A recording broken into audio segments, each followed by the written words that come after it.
So, one of my regular viewers wanted to know my opinion on the conflict between Russia and Ukraine, which is slowly becoming a world war, in my opinion. But I think it will be contained before it actually becomes a world war. My opinion is okay, first, let me start off by saying people that follow my channel probably know that I have been a longtime fan of Vladimir Putin. Okay? I'm not a Trumper, and I'm not one of these people that worships Putin or anything like that. I respect Putin as a martial artist, and I respect Putin as a person who up until this point seemed to be a very sensible leader of the Russian Federation and of Russia itself. Some of the things he's doing now worries me. Now, I had planned a video in defense of Agenda 21, which is a concept brought forth by the UN. It is a voluntary concept. The countries will voluntarily participate in it. But the thing is, because Putin had stated that the New World Order was done, and that somehow he's standing against the New World Order and against globalism and against this and against that, I thought it was fitting to actually just make my video in defense of Agenda 21 and show why some of my views on the Russian invasion of Ukraine and what my view is on it. Now, before I get started, and I'm going to get a lot of Ukrainian people very, very angry, and a lot of Belarusian people very, very angry probably, but my point would be this. I actually agree with Putin in one respect. I actually agree with him in a lot of respects, but I'm going to explain where that ends. Okay, so you have the Ukraine and you have Belarus. Both, in my opinion, are fake countries. These are actually parts of Russia that broke away. Okay, some quite a while ago, some more recently, but Russia has slowly been trying to reclaim Crimea and slowly reclaim the eastern Ukraine. And from what I found on Yushanka's show, now I want to remind you, the gentleman that runs Yushanka's show, Sergey. Now, I would recommend everybody subscribe to his channel. It would be great if everyone subscribed to his channel, and that'd be cool.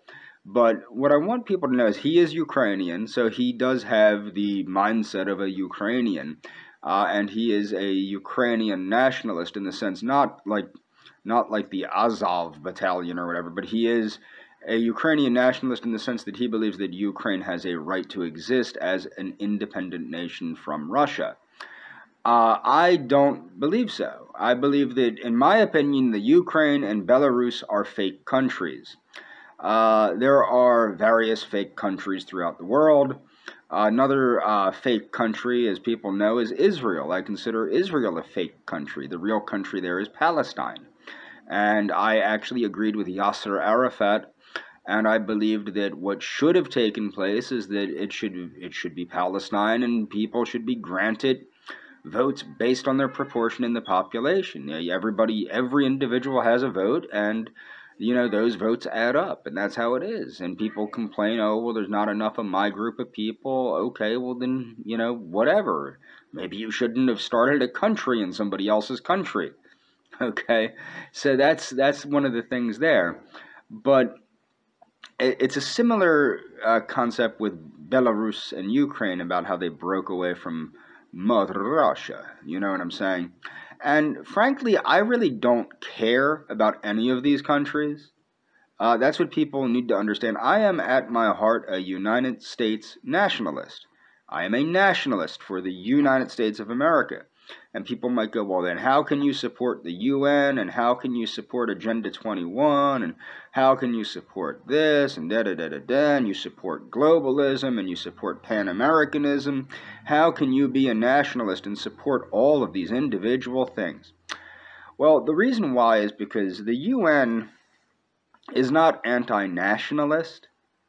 what the UN is, it is an agreement, it is of various nations in the UN to participate for the prosperity of the world, of all of the member states of the UN. Similarly to like what the Pan American concept I have is.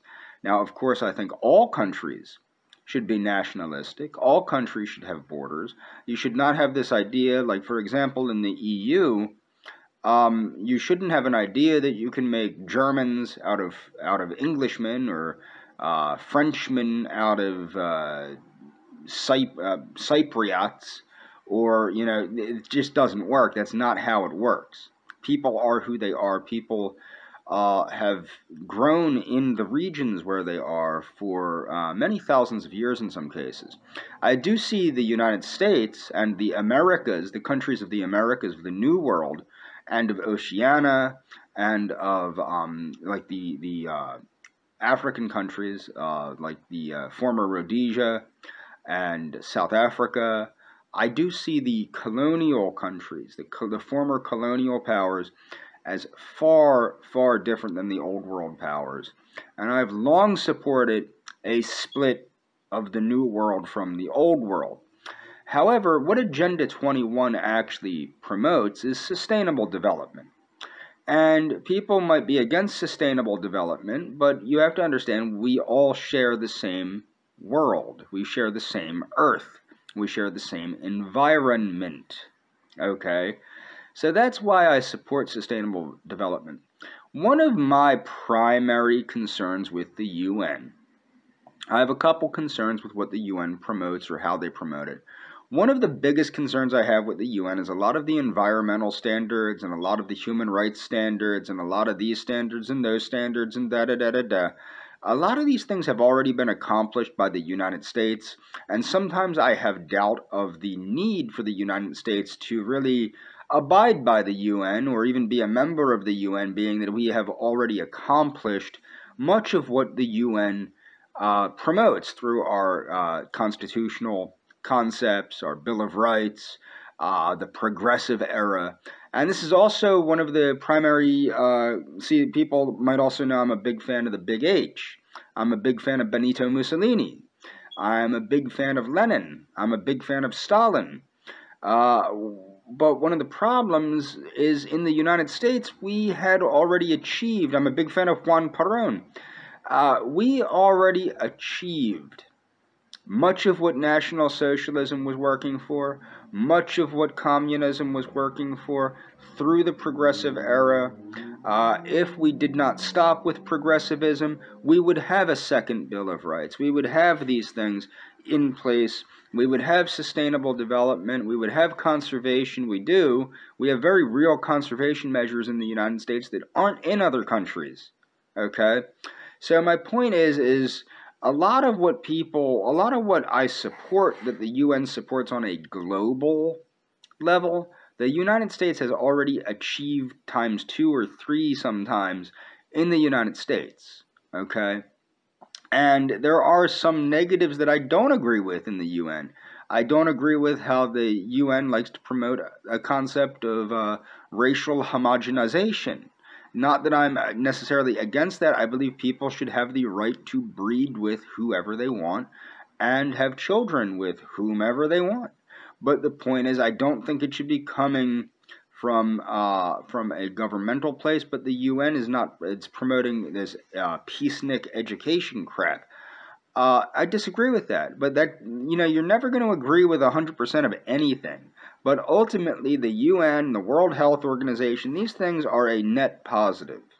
Now, people might go, oh, well, what about international law? International law is bad. Well, what about when you have somebody that has declared themselves a dictator and is violating people's human rights, as in Canada? Well, where are you going to take him to court? Within Canada? Think about it this way. Okay, say you had your human rights violated by Joseph Stalin or Adolf Hitler, and you lived in either the Soviet Union or Nazi Germany at the time. How are you going to hold these people responsible for their actions? Are you going to take them to court? No. And this is why we need an international court of justice. And honestly, in all honesty, governments that are member states of the United Nations probably should be a little more, people should be a little more answerable to the international standards of justice. They really should be.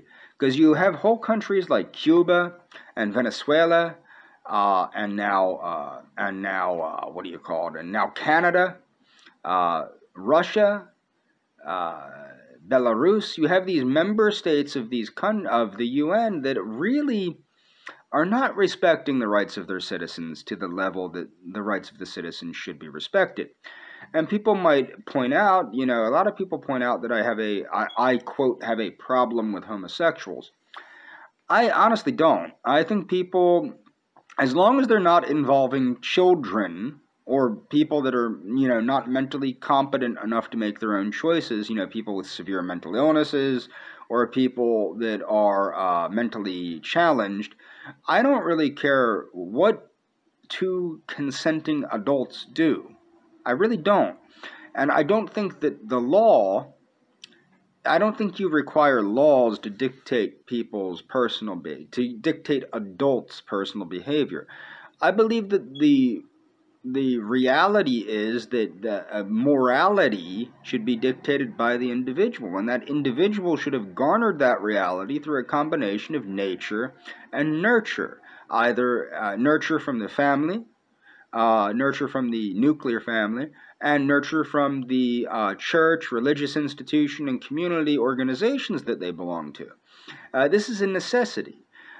This does not come from the government, and when you need laws to regulate people's behavior when it comes to behavior such as drug use or alcohol use or sexual promiscuity or who they reproduce with or who they don't reproduce with or what they eat and what they don't eat, most of the times these things fall short of achieving the goals, because these are values that need to come from the individual, and they come from the individual again through nature. It's inborn in people sometimes, well, most of the time there's a certain degree of an inborn sense of morality, and then a part of it is also coming from the family unit, proper upbringing, and also community organizations. And being a citizen in the community, and a citizen in the state, and a citizen in the country, and a citizen in the world. What is good behavior? What is right behavior towards one's fellow humans? Are you answerable to the rest of humanity? Okay, that's something that's important to ask yourself. But the thing is, like, where do I disagree with what's going on in Russia? Well, I think or not in Russia, but with the Russian-Ukraine situation. Now, people know I'm a transhumanist, and this is why I think that things like the UN and these things, people go, it's a transhumanist conspiracy. What's that guy? Schwab, Charles Schwab, something Schwab, Rothschild this, and George Soros that, and Bill Gates, blah, blah, blah. Everybody has these big commanding ideas of these tech conspiracies. Ray Kurzweil, as the John Birch Society just pointed out, Ray Kurzweil is a transhumanist conspirator par excellence. Okay, you got all these crazy conspiracy theories, and generally transhumanism simply wants to negate human frailty, to fix human frailty with the use of technology, to feed the starving, to clothe the naked, okay, to heal the maimed and the handicapped, to give sight to the blind. These are the goals of transhumanism. Now, one of the things I find humorous about people that are so against transhumanism, they're not against modern medicine, a lot of them. Transhumanism is basically modern medicine.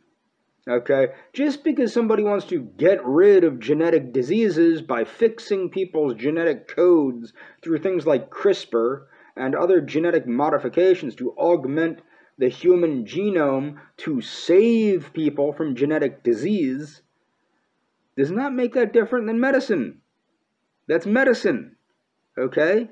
If somebody has a genetic disease, they are sick. You apply medicine to make them not sick. Aging is a disease. It's not recognized as one yet, but it is a disease. Anti-aging medicine is important. Part of that, like Liz Parrish, one of my favorite people in the world is Liz Parrish. She's patient zero for a number of her own anti-aging therapies through her company BioViva. Okay, she looks great. She's in her 50s. She looks amazing because she's taken these gene therapies that she herself and her colleagues, I believe, have created. Okay, but the thing is, what is the transhumanist conspiracy is to make everybody healthy and to make sure that people respect each other's human rights and treat each other with dignity and respect and da-da-da. You know, this is not some kind of crazy, kooky conspiracy. It's not globalism per se, but what people need to understand is if we're going to reach the level where we can finally tap our full evolutionary potential, it's not going to happen in a world where people are constantly at war with each other. It's not going to happen in a world full of chaos, and it's not going to happen in a world of backward-thinking people. Okay, I am a socially conservative person. But too many socially conservative people think in a scientifically and technologically backward manner. They think that technology is a boogeyman. They're hardcore Luddites, okay? And that doesn't mean that people can't be, like I love primitive technology. I love the concepts. I like camping. I like outdoorsmanship. I like these things. I educate myself on these things, especially in case we get taken back to the Stone Age. It would be good to know these things. But my point is that you can't, humanity will not tap its full genetic potential, its full evolutionary potential, in a world of backward progress. Going backward, back to the church, is not a way to move forward. Okay? Now, people might not grasp what I'm saying because I talk about pantheism and things like that. I embrace Pierre Teilhard de Chardin. I embrace Ralph Waldo Emerson's ideas of pantheism. I think that there needs to be a pantheistic religion similar to Russian cosmism in the description, or cosmotheism in the description. There will be links in the description to all these things. So if we're going to actually have our species colonize deep space, to colonize other planets, to actually reach the potential that we have as a species, the first thing we have to conquer is this naked aggression, this naked war with other people. It has to be conquered. Now, my point, some points that I would make regarding the Russian-Ukraine conflict, people may have seen I've posted a number of interviews with Natalia Poklonskaya. Natalia Poklonskaya was the head prosecutor for Ukraine before a group of neo-Nazis, the Azov Battalion, took it over through funding from the Barack Obama State Department, at the time the Hillary Clinton State Department, that funded a literal Nazi takeover of the Ukraine. So when Vladimir Putin is saying that Nazis are running the Ukraine, he's off only by a little bit, because some of the people, of course, are Jewish, but there are also Ukrainian Nazis that are Jewish in Israel. Okay? So much so that Israel has a literal Nazi problem, because Israel brings in people that can hold a Uzi and kill Arabs without taking into respect how Jewish they actually are. So you have people with very little Jewish blood that are approved for the law of return that are actually mostly Slavic, that are treated very poorly by their fellow Jews, their fellow Israelis, so they become skinhead Nazis. I know it sounds ridiculous, and it is, but that's what's going on in Israel. The Azov Battalion, I wonder how many of them are from the same cut from the same cloth as the Israeli skinheads of Ukrainian and Russian descent. My point is you had people, very bad people, doing very bad things to their fellow Ukrainians. And that was the story of the annexation of Crimea by Putin's Russia. Okay? That goes back, I think 2014 is when that goes back to. I'll leave an interview with Newland about that. Okay, so that's real, that's reality. And then you have the idea that, after the Soviet Union fell, there was an agreement signed between Russia and NATO that NATO would not expand eastward. NATO has expanded eastward. Okay, now the thing is, you could say that agreements are made to be broken. Okay, like the Treaty of Versailles, it was meant to be broken. I have to be on the side of the West because I am a U.S. nationalist. So I am on the side of the West, but that's a pretty down and dirty thing to do. However, Stalin did Hitler dirty. Okay?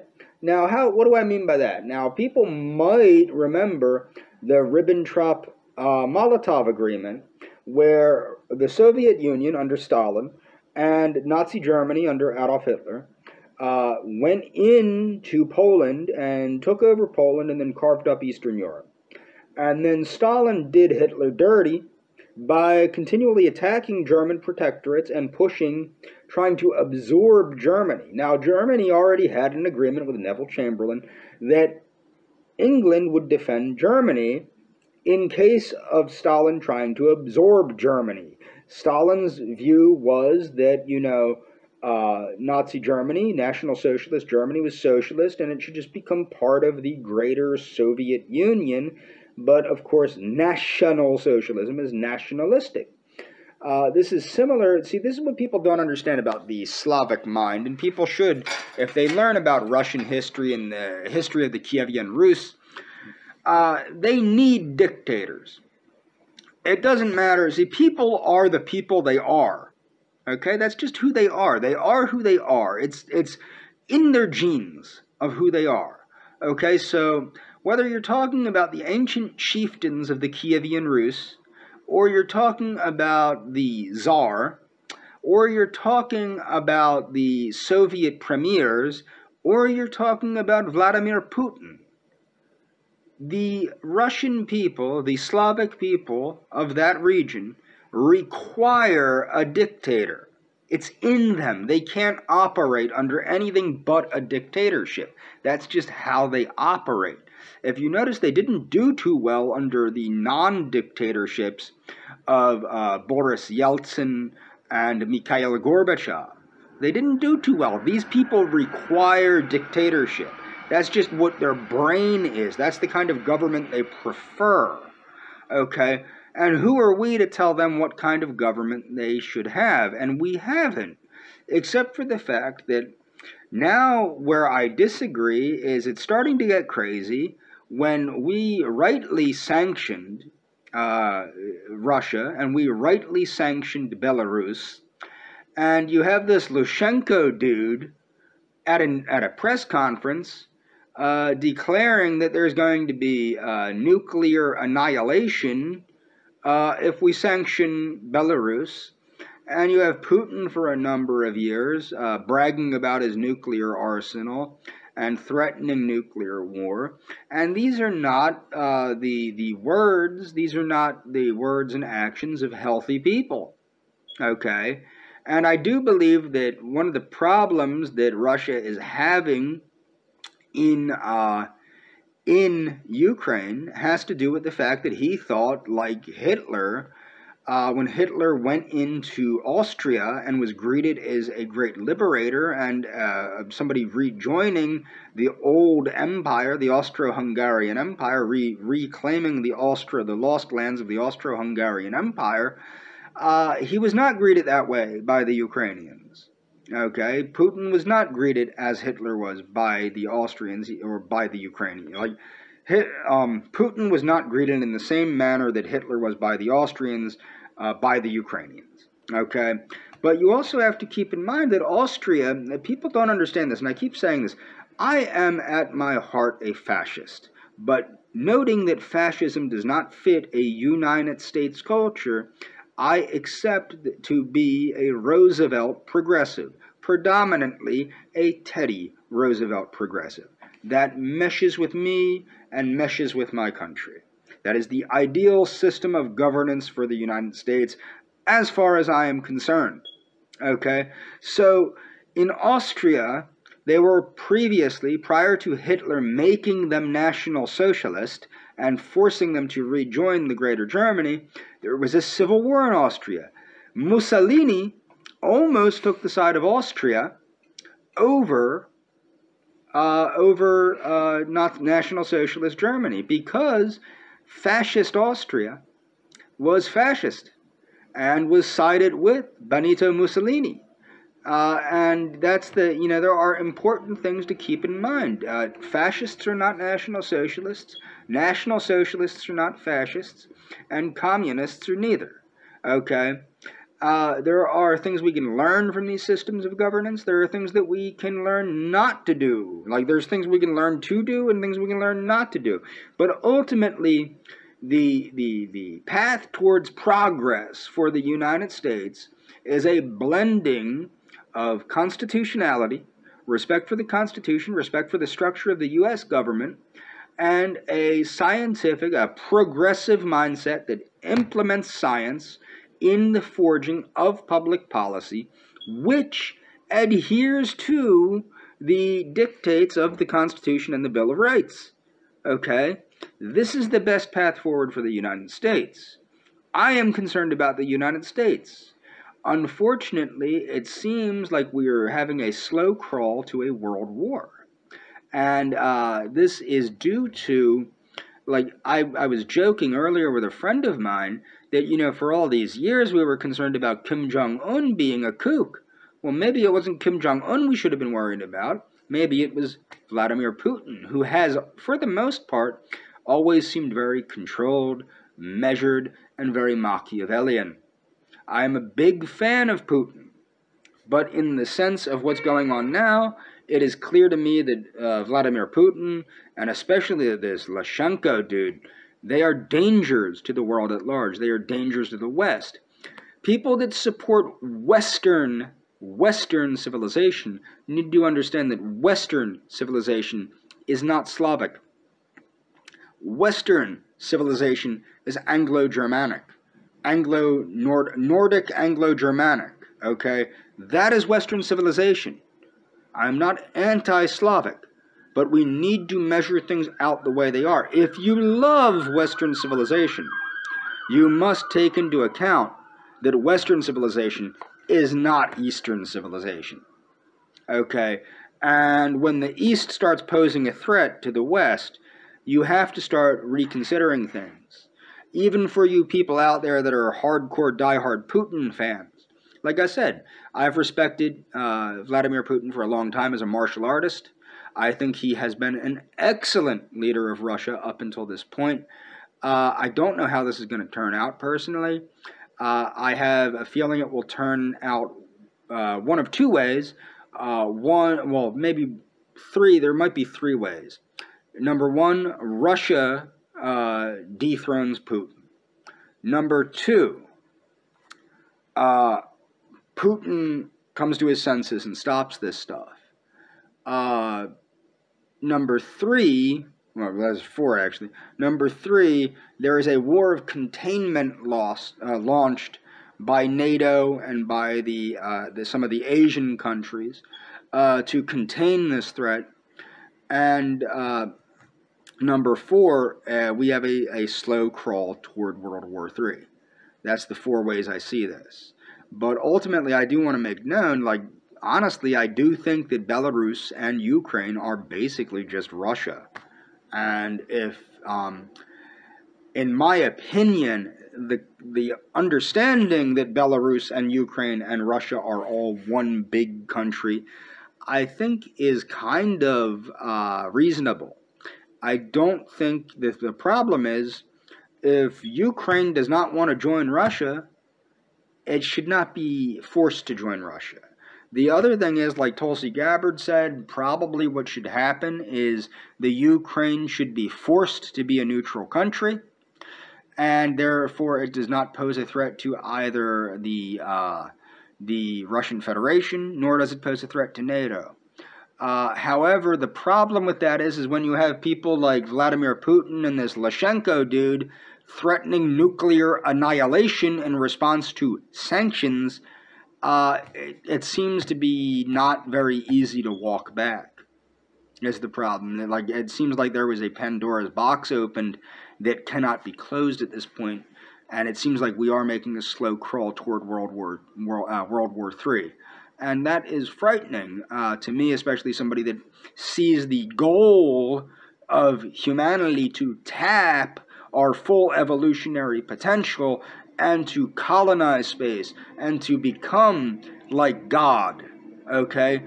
And no, I did not misspeak. I am a transhumanist. I think transhumanism is the wave of the future, but you cannot have humanity tapping its full genetic potential with countries that are not playing ball.